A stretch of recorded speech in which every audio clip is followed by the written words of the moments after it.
Hello everyone, आप सभी का स्वागत है आपके अपने यूट्यूब चैनल तैयारी सक्सेस की में। दोस्तों, आज हम लोग इस वीडियो में history honours 5th semester core paper 12 के क्वेश्चन पेपर को डिस्कस करेंगे। दोस्तों, ये एग्ज़ाम आपका 17 मई 2024 को कंडक्ट हुआ था, तो यानी आज का सवाल है।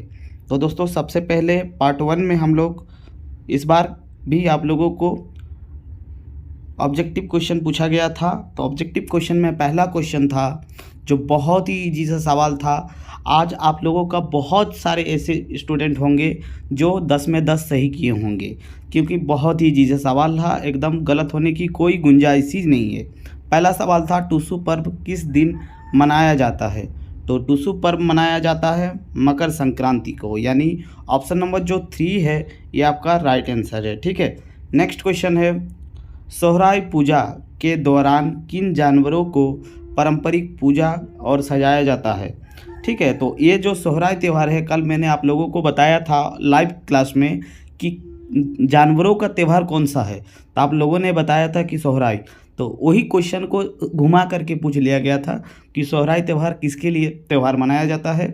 तो गाय बैलों का ये त्यौहार है। ऑप्शन नंबर जो 1 है ये आप लोगों का राइट आंसर हो जाएगा। ठीक है, नेक्स्ट क्वेश्चन है कोल विद्रोह। आप लोग जो भी लाइव क्लास में जुड़े थे, आप लोग खुद बताइए कि ये क्वेश्चन मैंने आपको लाइव क्लास में डिस्कस किए थे कि नहीं। कोल विद्रोह कब हुआ था, तो आप लोगों ने बताया था कि कोल विद्रोह हुआ था 1831-32 में, यानी ऑप्शन नंबर जो 3 है ये आप लोगों का एकदम राइट आंसर है, एकदम सही है। ठीक है, नेक्स्ट क्वेश्चन है जतरा उरांव ने किस आंदोलन का नेतृत्व किया है। ठीक है, तो ये सवाल के ऊपर बहुत सारे लोग का कन्फ्यूज़न था, मैंने पूरा दूर कर दिया। जो टाना भगत आंदोलन था उसका नेतृत्व किया था जतरा भगत, और वो सभी के सभी उरांव से थे, उरांव धर्म से थे। और 1914 में ये आंदोलन स्टार्ट हुआ था। पहले तो एक धार्मिक आंदोलन था, लेकिन जैसे ही टाना भगत जी के मतलब मृत्यु हो जाते हैं, उसके बाद ये आंदोलन धीरे धीरे राजनीतिक हो गए। ठीक है, तो इसका राइट आंसर हो जाएगा टाना भगत आंदोलन। ठीक है, नेक्स्ट सवाल पे चलते हैं। दोस्तों, अगर आप लोगों को लग रहा है कि बहुत सारे क्वेश्चन हम लोग के लाइव क्लास से आए हैं और आपको पढ़ करके यहाँ इस चैनल से आपको फ़ायदा हुआ है, तो प्लीज़ आप लोगों से मेरा रिक्वेस्ट है कि प्लीज़ कमेंट जरूर कीजिएगा आपको कैसा लगा। दोस्तों, ये सवाल मैंने कल ही लाइव सेशन में 5वां सवाल यही पूछा था। ध्यान दीजिएगा, क्वेश्चन का लैंग्वेज अलग था। क्वेश्चन है कि निम्नलिखित में से किसका संबंध पलामू के चेरो वंश से नहीं है। यानी दोस्तों, पलामू में पहले चेरो वंश का शासन था, इसका अंत करके रक्सेल वंश ने वहाँ पर शासन किया। ठीक है, और रक्सेल वंश के सबसे शक्तिशाली शासक कौन थे? मेदिनी रॉय। तो ये जो मेदिनी रॉय थे ये चेरो वंश के शासक नहीं थे। क्यों? क्योंकि ये तो रक्सेल वंश के शासक थे, यानी ऑप्शन नंबर जो 3 है इसका राइट आंसर है। ठीक है, आगे चलते हैं।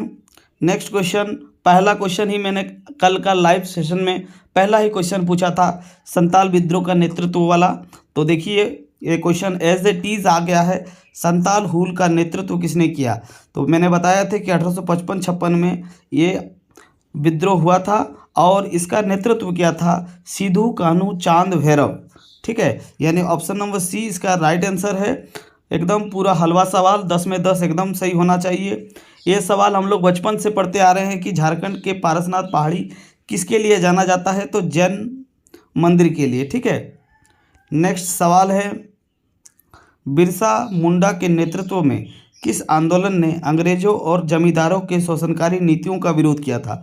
तो दोस्तों, जब मैंने आप लोगों को कल बिरसा आंदोलन या फिर उसी का दूसरा नाम है उलगुलान आंदोलन पढ़ा रहा था लाइव सेशन में, तो मैंने बताया था कि ये जो बिरसा आंदोलन था इसका मेन कारण था अंग्रेज और जमींदारों का शोषण की नीति था उसका विरोध करना। ठीक है, तो यही क्वेश्चन आ गया था। तो इसको और किस नाम से जाना जाता है, तो उलगुलान आंदोलन। ठीक है, इजी सा सवाल था, चौथा ऑप्शन इसका राइट आंसर है। ठीक है, नेक्स्ट क्वेश्चन था डोम्बारी नरसिंहार का संबंध झारखंड के किस जिले से है। दोस्तों, ये सवाल पिछले साल का रिपीट क्वेश्चन है। अगर आप लोग प्रीवियस ईयर क्वेश्चन देख के गए हैं तो आप लोगों को आराम से ये वाला क्वेश्चन हल हो जाना चाहिए था। ये जो डोम्बारी नरसिंहार है ये आप लोगों का हुआ था खूंटी में, ठीक है। और इसे दोस्तों ये झारखंड का जलियांवाला बाग हत्याकांड माना जाता है, यानी ऑप्शन नंबर जो 2 है ये आपका राइट आंसर है, ठीक है। दोस्तों आप लोगों के लिए जो मैंने पूछा था सवाल लाइव क्लास में कि आपसे पूछे थे कि ओलचिकी भाषा के आविष्कारक कौन है, आप लोग ईमानदारी के साथ बताइए कि ये वाला क्वेश्चन मैंने पूछा था कि नहीं लाइव सेशन में। जो ओलचिकी भाषा है उसका आविष्कारक कौन है, तो पंडित रघुनाथ मुर्मू। आपको बताए थे कि इसका आविष्कार कब हुआ था, तो 1925 में, ठीक है। तो ये सारे सवाल ऑब्जेक्टिव सवाल थे, आपको कमेंट बॉक्स में बताना है कि ऑब्जेक्टिव में आपका कितना सही हुआ है, ठीक है। उसके बाद दोस्तों हम लोग देखेंगे शॉर्ट टाइप क्वेश्चन। ध्यान से सुनिएगा, जो मैंने बताया था आया था कि नहीं, पर थोड़ा सा ध्यान दीजिएगा। दोस्तों पीडीएफ का पहला क्वेश्चन जो भी स्टूडेंट लिए हैं पीडीएफ, आप खोल करके देख लीजिए। पीडीएफ का पहला ही सवाल यही वाला है, धुमकुड़िया शब्द से आप क्या समझते हैं। देख लीजिए आप लोग, मेरे बात तो कोई विश्वास करे या ना करे, लेकिन पीडीएफ धोखा नहीं देगा। आप लोग देख लीजिए, पहला ही सवाल वही आया था, ठीक है। नेक्स्ट सवाल देखिए, झारखंड के प्रसिद्ध छौ नृत्यों के बारे में संक्षिप्त में लिखिए। यूट्यूब में जाकर के देख लीजिए कि ये क्वेश्चन मैंने करवाया है कि नहीं, छौ नृत्यों वाला। 2 सवाल हो गया, आपको तो 4 ही सवाल करना था। उसके बाद दोस्तों ये देखिए, अगर आप टाना भगत आंदोलन, जो मैंने कल आपका 5 सवाल बताया था, तो ये अगर कर लिए होते तो ये भी हो जाता। 3 सवाल तो हो गया दोस्तों। चौथा सवाल मान के चलिए ये वाला आपका जो सारनाथ धर्म के बारे में आप नहीं लिख पाते, ठीक है, लेकिन बहुत सारे ऐसे मित्र होंगे जो लिख पाएंगे, लेकिन ये तो आप जरूर लिख पाएंगे क्योंकि हम लोग सभी जानते हैं थोड़ा बहुत सरहुल त्यौहार के बारे में, ठीक है। नेक्स्ट था झारखंड की मानकी मुंडा शासन व्यवस्था के बारे में। और नेक्स्ट क्वेश्चन था झारखंड के प्रमुख साहित्य के बारे में संक्षेप में बताइए। और लास्ट क्वेश्चन था उलगुलान शब्द से आप क्या समझते हैं। दोस्तों अगर आप लोग दूसरा कुछ भी नहीं करते, जो मैंने आपको 4 सवाल बताया था, और अगर आप लोग पीडीएफ लिए होते तो चारों के चारों सही होता। एक उलगुलान वाला शब्द जो से आप क्या समझते हैं वो सही हो जाता। उसके बाद सरहुल त्यौहार आप आराम से लिख सकते हैं, दूसरा हो गया। उसके बाद टाना भगत आंदोलन के महत्व लिख सकते थे, और छौ नृत्य के बारे में भी लिख सकते, और धूमकुड़िया। ये जो शॉर्ट क्वेश्चन है पूरा का पूरा कवर होता है पीडीएफ से, और जो मैंने इंपॉर्टेंट क्वेश्चन बताया था उससे, ठीक है। उसके बाद दोस्तों हम लोग देखते हैं नेक्स्ट सेशन में, जिसमें हम लोग को लॉन्ग क्वेश्चन पूछा गया था। दोस्तों आप लोग खुद बताइए, मैंने 5 जो सवाल बताया था उसमें एक सवाल था कि नहीं बिरसा आंदोलन। तो झारखंड में बिरसा उलगुलान के कारण, प्रकृति एवं परिणामों का विश्लेषण करें, ये सवाल एक गो कवर हो जाता है, ठीक है। उसके बाद एक सवाल आप लोग पीडीएफ से लिए हैं, तो देख लीजिए कि झारखंड में कला वास्तुकला पर एक संक्षिप्त निबंध लिखिए, ये सवाल भी आ गया। उसके बाद जो स्टूडेंट पीडीएफ लिए हैं वो देख लीजिए, झारखंड में चेरो राजवंश के उद्भव एवं विकास का वर्णन करें, ये भी सवाल पीडीएफ में एज इट इज लिखा हुआ है।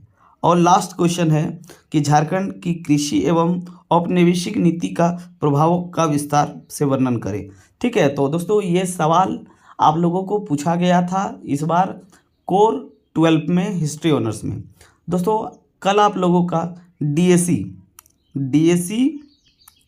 पेपर 1, जिसमें मुगल के अर्थव्यवस्था, राजनीति और सामाजिक व्यवस्था आपको पढ़ना है। इसके लिए आप लोग क्या कीजिए दोस्तों, मैं कुछ क्वेश्चन बता देता हूँ, इससे नेक्स्ट वीडियो में बता दूंगा, आज ही मिल जाएगा वो सारे क्वेश्चन को एक बार पढ़ लीजिएगा। उसके बाद लाइव सेशन में ज़रूर ज्वाइन हो जाइएगा। लाइव सेशन हम लोग का होता है 8 बजे। दोस्तों कल पावर कट था इसीलिए प्रॉब्लम हुआ, और अगर आज पावर सही रखता है तो हम लोग 8 बजे से ज़रूर कंटिन्यू करेंगे, ठीक है। तो लाइव सेशन ज़रूर ज्वाइन कीजिएगा। जिसको पढ़ना है दोस्तों वही लाइव सेशन में आइएगा, क्योंकि बहुत सारे ऐसे स्टूडेंट भी ज्वाइन हो जाते हैं जिनका पढ़ाई से कोई मतलब नहीं है, ठीक है। तो सीरियस कैंडिडेट ज़रूर ज्वाइन होइएगा 8 बजे, क्योंकि हम लोग जो लाइव सेशन में जो ऑब्जेक्टिव क्वेश्चन डिस्कस कर रहे हैं वो कोर 11 में भी बहुत सारा आया था, कोर 12 में भी बहुत सारा आया था, और DSC 1 और DSC 2 में भी आएगा दोस्तों, गारंटी देता हूँ, ठीक है। तो इस वीडियो को शेयर कर दीजिए। मिलते हैं लाइव सेशन में, और लाइव सेशन से पहले भी दोस्तों मैं इंपॉर्टेंट क्वेश्चन का वीडियो अभी कुछ देर में पोस्ट कर दूंगा, तो उस वीडियो को भी देखिएगा, अपने दोस्तों को शेयर कीजिएगा और लाइव सेशन जरूर ज्वाइन कीजिएगा। मिलते हैं नेक्स्ट वीडियो में, तब तक के लिए जय हिंद।